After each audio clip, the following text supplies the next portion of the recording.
Hey guys, welcome back. Today we're going to fix this Tecate case. It's a Tecate 4 case.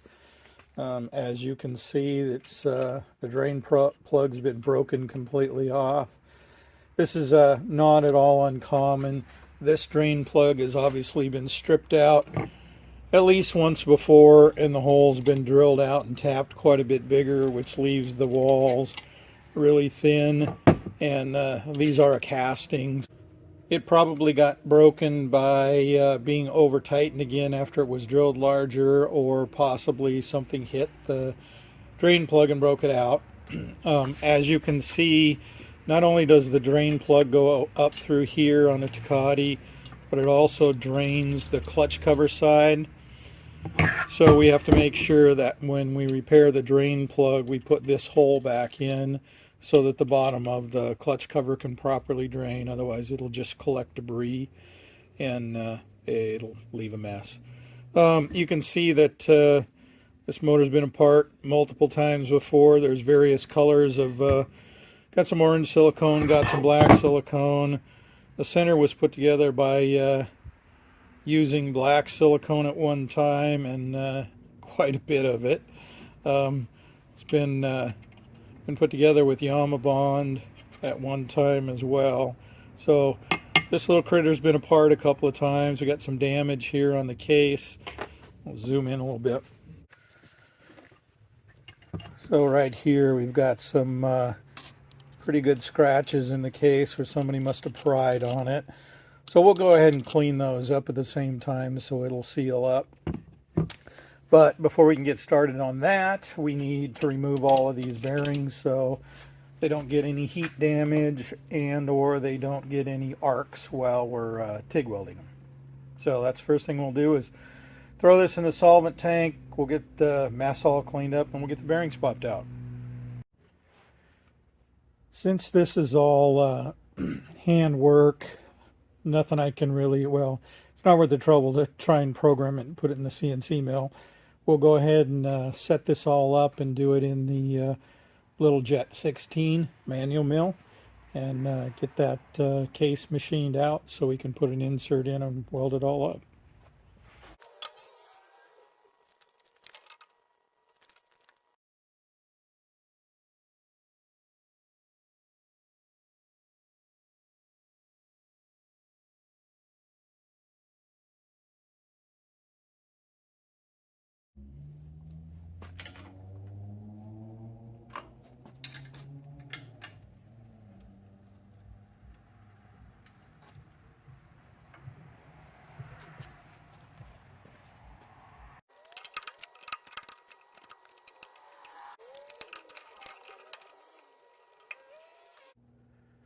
We want to try and pick up the drain plug hole where it originally was. It's not terribly critical that this be at the perfect angle, but since it's in a milling machine and it's all, easy to square everything up, I have a drain plug.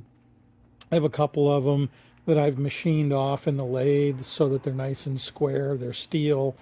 The magnetic level finder sticks right to them. So this one I've screwed it back into the original hole and then adjusted the case until it's vertical. So now we know that we're square this way. We know that we're square this way already because we're on the angle block. So now let's go ahead and cut the hole out.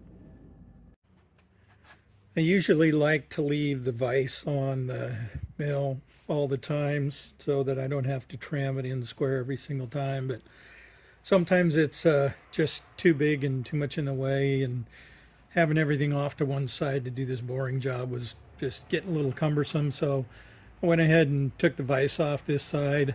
I moved everything over to the middle of the table, squared it all back up. I'm now on center over the old drain plug hole, so we're going to use a boring bar and we're going to go ahead and bore it out. First we'll cut all the way through because we want a pilot hole to center up our new insert, and then we'll go ahead and bore the outside portions to fit the new plug.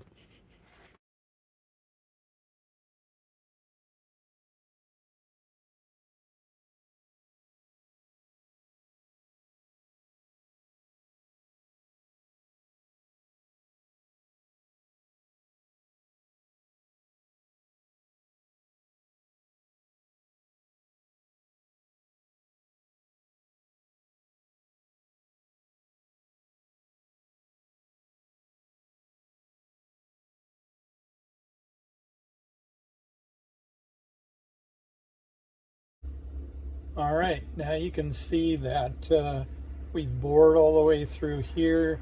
That's going to give us an index hole. Machined a little spot face around here, and everything's concentric. So now we're going to take this off, go over to the die grinder, deburr all of that, and grind off all the oxidation.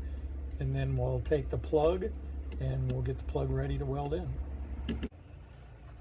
We need to make an aluminum plug to go back into the case and replace the chunk that's broken out.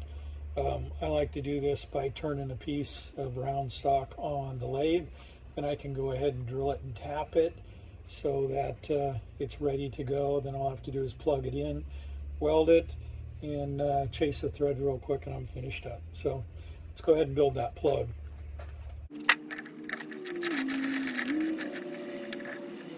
The plugs we build are all larger diameter than the stock case was. There's plenty of room in there to do it when we machine it out. With the boring bar, that gives us the clearance to go in there. It's just going to give it a thicker wall, and then if it has to be drilled and tapped out later, that can be done. Hopefully it'll never get stripped again, but if it has to be done, there's plenty of wall thickness to go ahead and do it.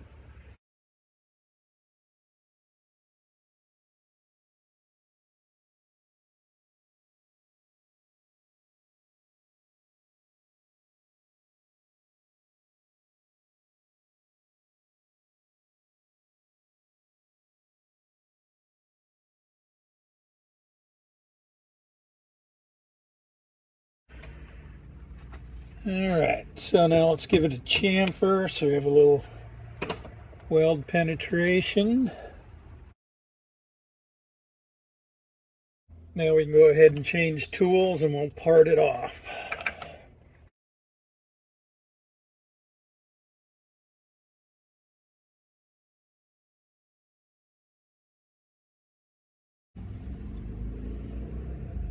And there's our blank.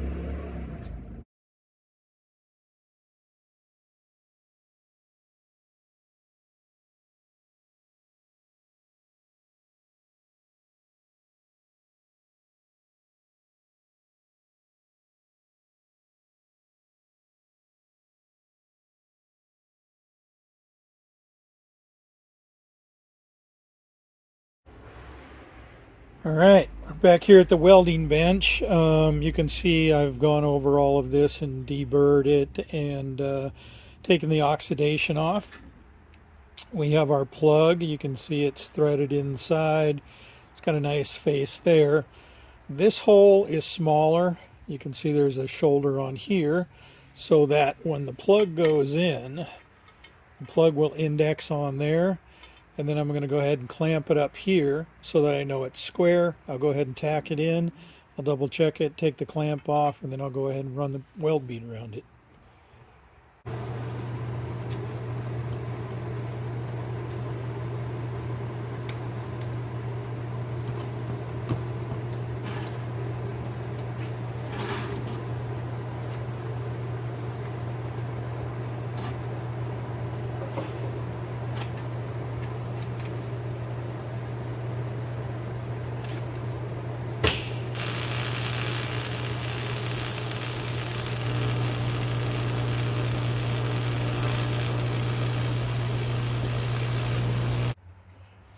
Here's our engine case after we've gotten it all welded on, welded around the top here, then all the way around the sides, and up the corners.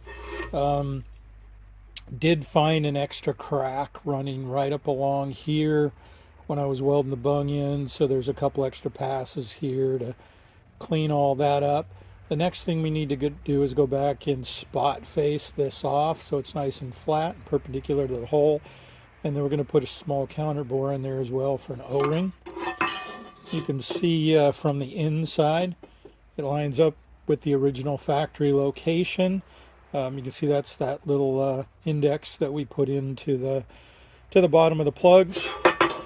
And our 10 by 1.25, or excuse me, our 10 by 1.5 factory plug screws right in. So now we're going to spot face the top of this, clean up that weld around the back, and we're going to make sure that this top surface is now flat. and perpendicular. So what I have here is, this is a little pilot that I made that's threaded the drain plug size, and it goes down in. And this is a spot facing tool that I made. It's got a 1/4 inch hole in it. I lined this up, and so now when this comes down, it'll cut this exactly 90 degrees to that. One of the things that I see in a lot of transmission drain plug repairs is that the hole, after it's welded or drilled later, or however it's done, the hole is slightly crooked to the surface that the gasket has to seal in, and then you end up having to over tighten the drain plug to crush the washer. So we want to make sure that when we snug it down, it'll be good and tight and square. So let's go do that.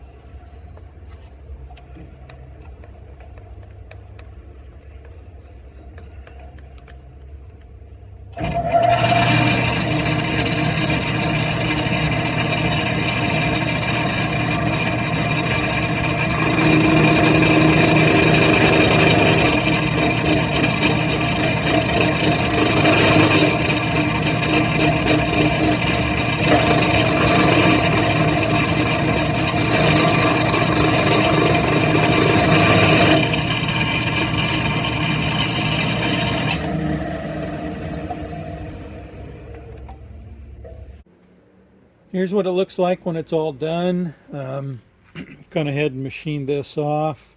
Gonna cut this round, go back, smooth off all the cases.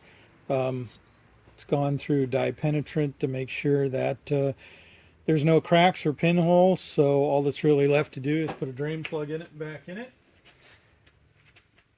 And we're going to use one of our billet drain plugs. This is a steel drain plug. It's all CNC machined, CAD plated. But what we've done on the drain plug is, you can see there's an O-ring in there, a rubber O-ring, and then there's a solid copper. The O-ring is a little bit proud of the copper, so that when you tighten this down, instead of having to squish a nylon gasket or a paper gasket, you're literally just squishing that O-ring. You just snug this down. You don't have to over tighten it, and it's a leak-proof drain plug. If you over the years, you can just pop that O-ring out of there. You can pop a new O-ring back in it. But so far, these have been a really great solution to leaky drain plugs, and you don't have to keep retightening the drain plug to stop it from leaking. So between the fact that this is a piece of billet aluminum now instead of a casting, we have the O-ring in there and a little bit more thread contact, this should never come back with a strip drain plug again. Anyway, thanks for watching. Always appreciate it if you subscribe to the channel. Anybody knows anything about YouTube knows it's all about how many subscriptions you get and how many views you can get. So if you subscribe, helps me get a little bit of money to actually pay for the time that it takes to do this. I like making the videos, so do me a favor, subscribe and like. Helps me make more videos. Thanks for watching. Bye.